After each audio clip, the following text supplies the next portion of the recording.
Por que eu tô dizendo que a força de vontade não funciona?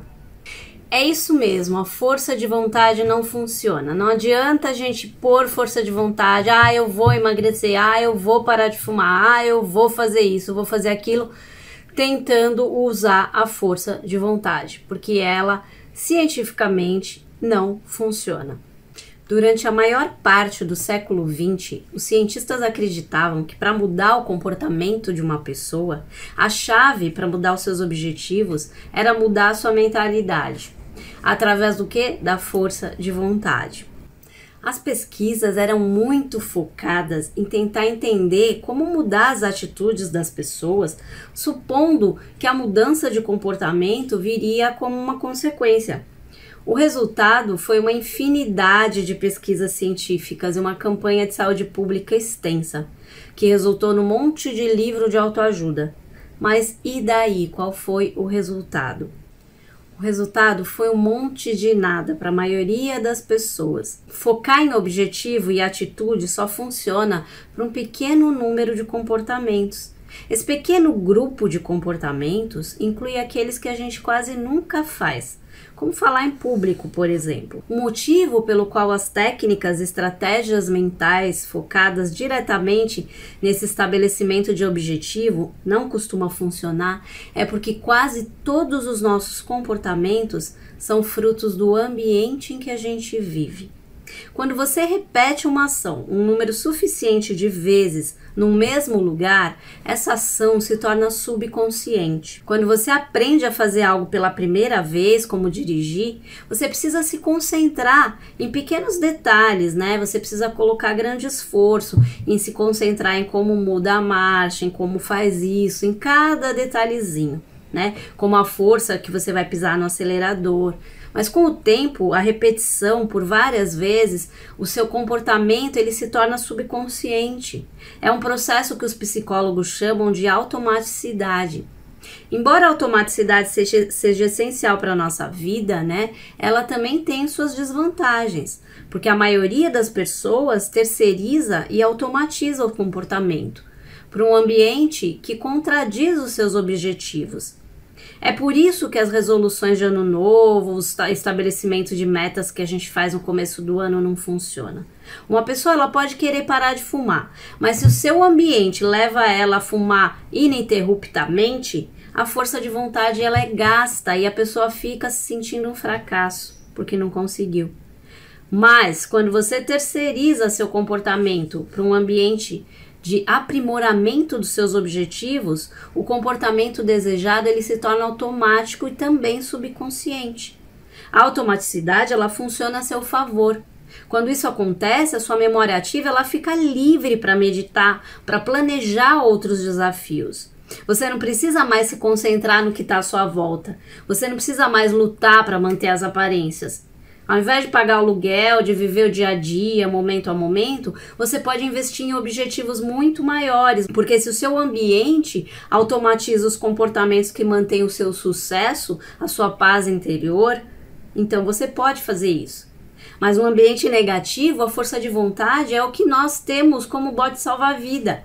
A gente depende dele para salvar a nossa pele, entendeu? É preciso a gente ter muita força de vontade para se manter positivo num ambiente que já é negativo.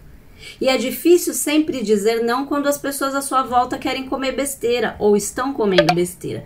E pior ainda, quando você precisa exercer sua força de vontade numa casa onde você mesmo comprou as besteiras para você comer.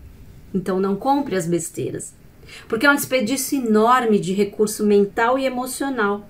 Ao invés de você mudar o seu ambiente, você fica tentando mudar a si mesmo. As pessoas devem mudar a si mesmas, é o que eles dizem com a autoajuda, né?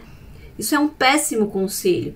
O seu ambiente e quem você é são partes indivisíveis do mesmo todo. E todo ambiente, ele tem regras. Ele tem regras e ele tem normas. E essas regras, elas determinam o comportamento das pessoas dentro desse ambiente.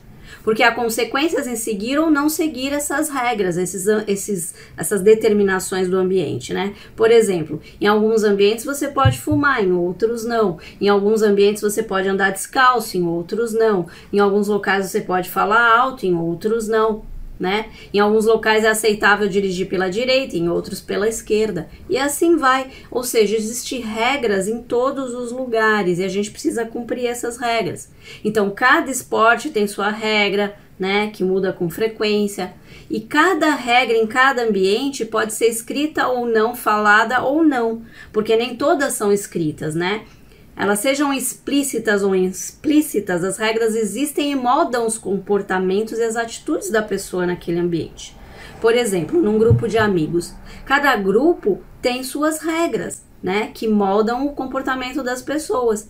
Mas elas não costumam ser explicadas, né, em detalhes, elas já são subentendidas. A única coisa que você precisa fazer é observar o que as pessoas dizem, como elas se relacionam, o que elas fazem, porque aí você já vai perceber quais são as regras. E você também vai perceber se você se encaixa naquele grupo de pessoas ou não, né? Se eles entram em conflito com as suas regras morais ou não. Porque as normas sociais, elas têm mais poder sobre o controle do nosso comportamento do que aquilo em que a gente realmente acredita, dos nossos desejos mais profundos. Por exemplo, a maioria das pessoas considera importante ser saudável, gostaria de estar em forma, né, de fazer academia, mas continua comendo alimentos não saudáveis. A maioria das pessoas quer ser bem-sucedida, mas vive em ambiente que facilita o consumismo, os maus hábitos financeiros, gastar, né? A vida de uma pessoa não é o reflexo dos seus valores e das suas crenças mais profundas.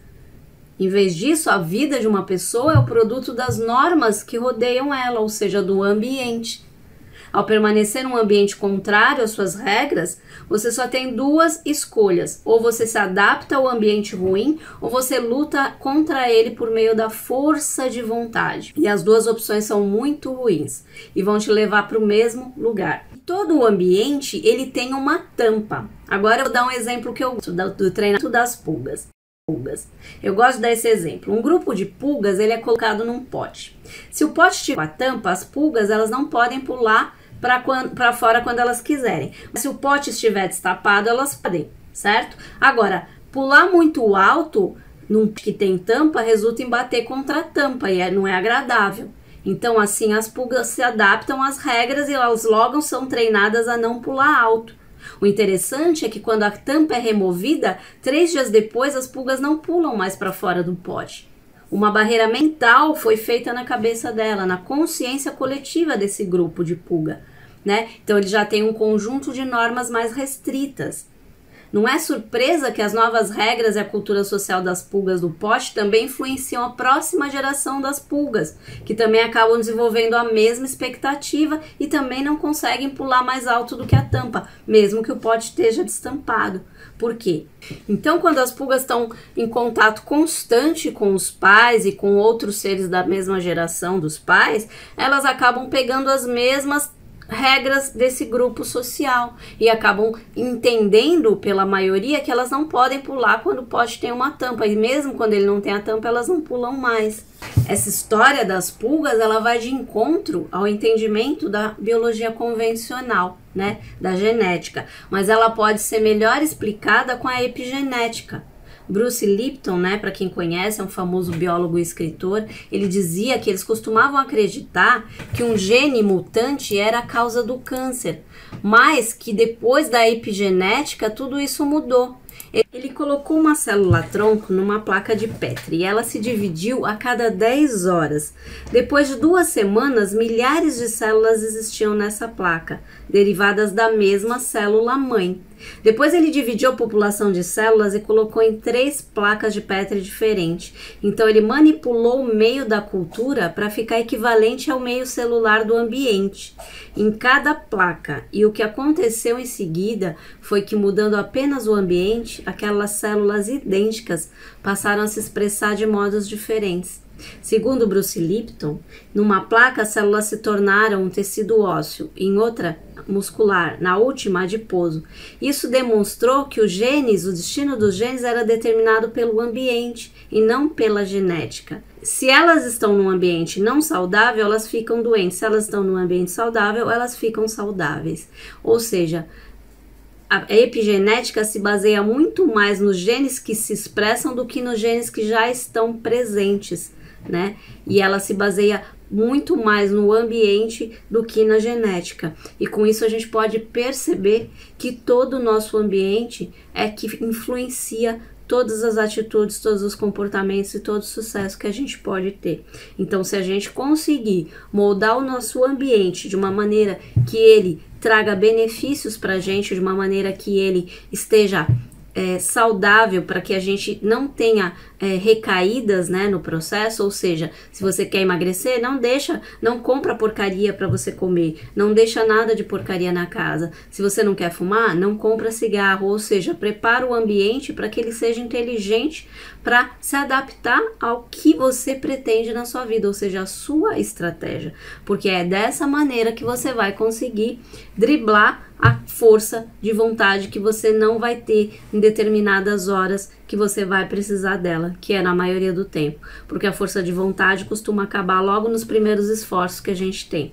Então, se você fica com a força de vontade baixa, como é que você faz? Você volta e cai na tentação. Tá bom, gente? Então, é isso que eu queria dizer aqui para vocês. Sejam estratégicos e coloquem um ambiente propício à realização do seu sucesso, tá bom? Espero que vocês tenham gostado, fiquem com muita luz e até o próximo vídeo.